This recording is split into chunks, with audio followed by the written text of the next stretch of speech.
નમસ્કાર મિત્રો, ચાલો આજે કંઈક મજેદાર સમજીએ.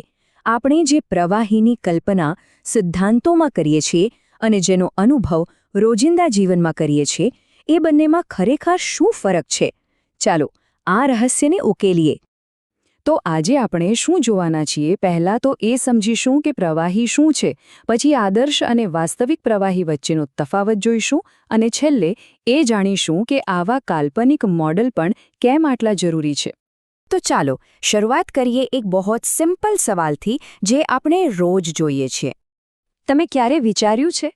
આનો જવાબ છે ને, એ પ્રવાહીના કેટલાક છુપાયેલા ગુણધર્મોમાં રહેલો છે અને આ જ આપણને લઈ જાય છે આદર્શ અને વાસ્તવિક પ્રવાહી વચ્ચેના મુખ્ય ભેદ તરફ.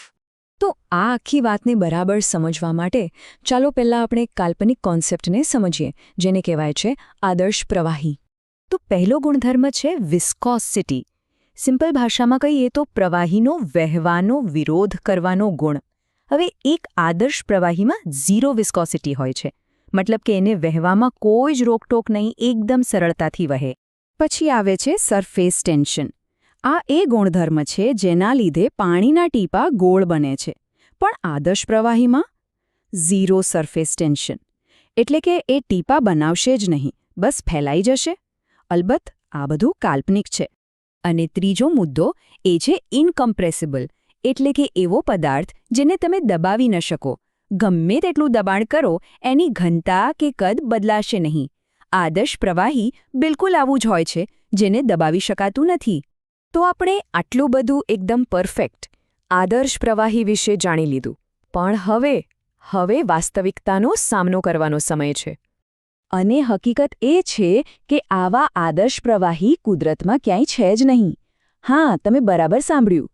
આ કોન્સેપ્ટ સંપૂર્ણપણે કાલ્પનિક છે, કારણ કે દુનિયાના દરેક પ્રવાહીમાં થોડી ઘણી વિસ્કોસિટી તો હોય જ છે. તો સવાલ એ થાય કે જો આદર્શ પ્રવાહી છે જ નહીં, તો પછી અસલી દુનિયામાં કયા પ્રવાહી છે અને કેવા હોય છે?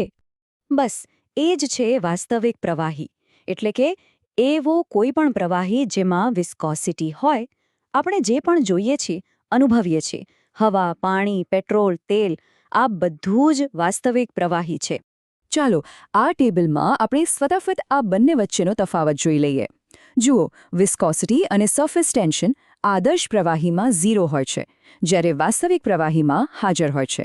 અને સૌથી મોટો તફાવત, આદર્શ પ્રવાહી કાલ્પનિક છે, જ્યારે વાસ્તવિક પ્રવાહી જ અસલી દુનિયામાં અસ્તિત્વ ધરાવે છે. હવે એમના વહેવાની રીત પણ અલગ હોય છે. જેમ કે કોઈ પાઇપમાં આદર્શ પ્રવાહી વહેતું હોય ને, તો એ એક સરખી સ્પીડથી વહેશે. પાઇપની વચ્ચે હોય કે કિનારી પર, દરેક કણની ગતિ એક સમાન. કેમ? કારણ કે ઘર્ષણ તો છે જ નહીં. પણ વાસ્તવિક પ્રવાહીમાં આવું નથી થતું.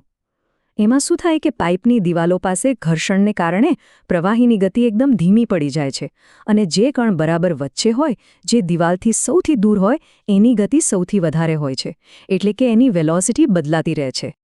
ઓકે, તો હવે મગજમાં એ સવાલ આવે કે જો આદર્શ પ્રવાહી જેવી કોઈ વસ્તુ છે જ નહીં, તો પછી આપણે એના વિશે આટલી બધી માથાકૂટ શા માટે કરીએ છીએ? શા માટે એને ભણવામાં આવે છે?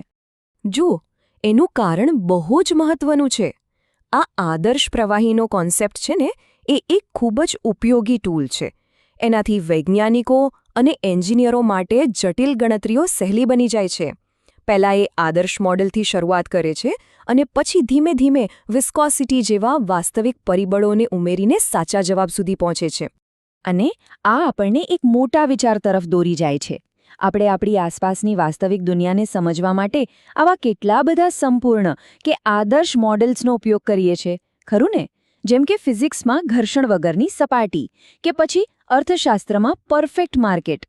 આ બધા કાલ્પનિક મોડેલ્સ જટિલ દુનિયાને સમજવાની પહેલી સીડી છે.